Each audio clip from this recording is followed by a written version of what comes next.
دوستو، پٹھان کو افغان کہتے ہیں۔ افغان اس لیے کہتے ہیں کہ افغان حضرت سلیمان علیہ السلام کے ایک بیٹے کا نام تھا اور ان کو جنات کی زبان سے پیار ہو گیا تھا، تو انہوں نے اپنے والد حضرت سلیمان علیہ السلام سے کہا کہ آپ جنات کو کہیے کہ مجھے اپنی زبان سکھائیں۔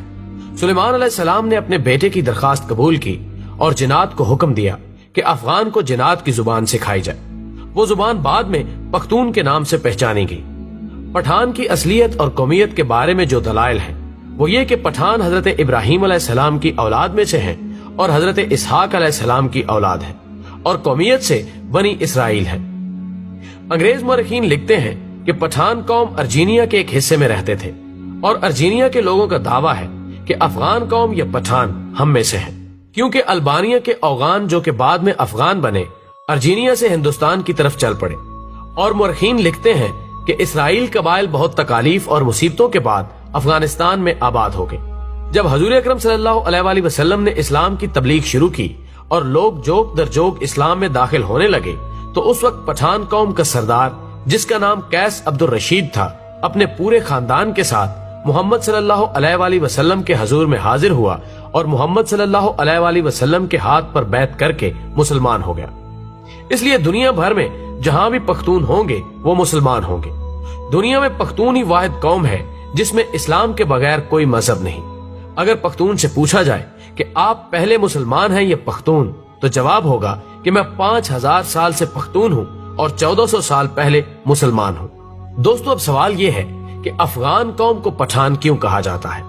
تو جب کافروں نے مکہ پر قبضہ کر لیا تو حضرت محمد صلی اللہ علیہ وآلہ وسلم نے حضرت خالد بن ولید رضی اللہ تعالی عنہ کو حکم دیا کہ جاؤ اپنے افغانیوں کو جہاد کے لیے بلاؤ۔ خالد بن ولید رضی اللہ تعالی عنہ افغانستان چلے گئے اور افغان سردار قیس عبد الرشید کو حضور صلی اللہ علیہ وآلہ وسلم کا پیغام ارسال کیا۔ قیس عبد الرشید کی قیادت میں لشکر مکہ مکرمہ کی طرف روانہ ہوا۔ شام کو صحابہ کرام نے حضور اکرم صلی اللہ علیہ وآلہ وسلم کو خوشخبری سنائی کہ افغانی لشکر نے آتے ہی کافروں کا قتل عام شروع کر دیا اور تمام کافروں کا خاتمہ کر دیا، اور مکہ مکرمہ کو افغانیوں نے فتح کر لیا۔ تو اسی لمحے حضور اکرم صلی اللہ علیہ وآلہ وسلم کی زبان پر یہ الفاظ آئے، بتان۔ خواتین و حضرات، بتان لفظ عربی زبان کا لفظ ہے، یعنی سخت ترین لکڑی جو سمندری جہازوں میں لگائی جاتی ہے، جسے سمندری پانی بھی کمزور نہیں کر سکتا۔ یہ لفظ جب بر صغیر پہنچا تو بتان سے پٹھان ہو گیا، اور اگر ان کی تاریخ کا تکابری جائزہ لیا جائے تو فارسی میں پشتون، مقامی زبان میں پختون اور اردو میں پٹھان۔ یہ قوم دنیا بھر میں پھیلی ہوئی ایک غیرت مند قوم کے طور پر گردانی جاتی ہے، جن میں افغانستان، پاکستان اور بھارت اول نمبر پر ہے۔ دنیا میں پشتون اپنی وفا اور غیرت کے نام سے جانے جاتے ہیں۔ لفظ پشتون کا مطلب ہوتا ہے غیرت و وفا والا اور اپنی عزت اور دین پر مر مٹنے والا۔ پشتونوں نے قیام پاکستان میں بھی بھرپور حصہ لیا۔ بعض مورخین کے مطابق پٹھان آریائی یا یونانی نسل سے ہیں، اور بعض کے نزدیک یہ قیس عبد الرشید کی اولاد ہے، جبکہ تیسرے نظریے کے مطابق ان کا تعلق بنی اسرائیل کے گمگشتہ قبائل سے ہے۔ خود قیس عبد الرشید کی اولاد سمجھنے والوں کا نظریہ ہے کہ مکہ میں قیام کے دوران حضرت خالد بن ولید رضی اللہ تعالی عنہ نے اپنی صاحبزادی ان کے مورث اعلیٰ کے نکاح میں دے دی تھی، جنہیں وہ ہمراہ لے کر اپنے وطن واپس آیا، اور پھر انہوں نے یہاں اپنی بقیہ زندگی اسلام کی ترویج و اشاعت میں صرف کر دی۔ اسی طرح قیس عبد الرشید کی اولاد پٹھان کہلاتی ہے، جبکہ یہ بھی کہا جاتا ہے کہ خود قیس عبد الرشید کا تعلق بھی بنی اسرائیل کے بادشاہ ساؤل یعنی حضرت طالوت کے 37ویں پشت سے تھا۔ اس طرح آخری دونوں نظریات کی روشنی میں ان کا تعلق بنی اسرائیل سے ہی بنتا ہے۔ ناظرین کرام، سب سے بڑی عجوبہ خیز بات یہ ہے کہ ان میں یوسف زئی، یوسف کے بیٹے، داؤد خیل، داؤد کے بیٹے، موسیٰ خیل، موسیٰ کے بیٹے، اور سلیمان خیل، سلیمان کے بیٹے سمجھے جاتے ہیں، لیکن اس کی تصدیق کرنا بہت مشکل ہے۔ افغانوں یا پٹھانوں کے کئی اوصاف عربوں سے ملتے جلتے ہیں۔ عرب قوم مہمان نواز، بہادر اور اہل قلم ہونے کے ساتھ ساتھ دوسری قوموں سے اتنی جلدی مروب نہیں ہوتی تھی۔ ان چند اوصاف کے علاوہ کوئی اور وصف عربوں کے اندر زمانہ جہلیت میں نظر نہیں آتا۔ حیرت کی بات یہ ہے کہ یہی چند اوصاف افغان یا پٹھان قوم میں بھی اسی شدت کے ساتھ پائے جاتے ہیں، جبکہ ان کی بیشتر چیزیں یہودیوں سے بھی ملتی جلتی ہیں۔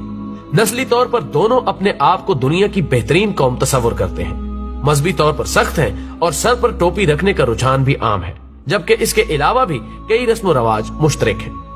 ذہن میں رہے کہ پشتونوں کا یہودی النسل سے ہونا قابل فخر بات ہے، نہ کہ معجب توہین، کیونکہ یہودی النسل ہونا تو شاید تب اس قوم کے لیے توہین کا معجب ہوتا جب وہ سید الانبیاء حضرت محمد صلی اللہ علیہ وآلہ وسلم پر ایمان نہ لاتے۔ یہ تو ان کی غیرت کی بلندی اور ایمان کی عظمت کا نشان ہے کہ یہودی النسل ہوتے ہوئے بھی نبی آخر الزمان صلی اللہ علیہ وآلہ وسلم پر ایمان لے آئے، کیونکہ یہ وہی آخری نبی ہیں جن کے اوصاف تورات اور انجیل میں مذکور ہیں، اور جن کی وجہ سے ہی اہل کتاب آپ صلی اللہ علیہ وآلہ وسلم کے ایک نجات دہندہ کے طور پر بھی منتظر تھے۔ لیکن بعد میں انہوں نے محض اس جلن اور حسد کی وجہ سے حضرت محمد مصطفیٰ صلی اللہ علیہ وآلہ وسلم کی نبوت کا انکار کیا کہ ان کا تعلق بنی اسرائیل سے نہیں تھا۔ بنی اسرائیل کی طرف سے آپ صلی اللہ علیہ وآلہ وسلم کی نبوت کا یہ انکار دلائل پر نہیں بلکہ نسلی منافرت اور حسد و عناد پر مبنی تھا۔ تو یہ پشتونوں کے لیے قابل فخر بات ہے کہ یہ لوگ حضرت موسیٰ علیہ السلام کے حواری بھی ہیں اور آخری نبی صلی اللہ علیہ وآلہ وسلم کے سپاہی بھی۔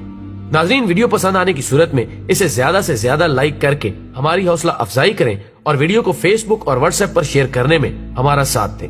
ہماری اگلی ویڈیو آنے تک اپنا، دوستوں اور گرد و نواح کے تمام لوگوں کا بہت خیال رکھیں۔ اللہ حافظ۔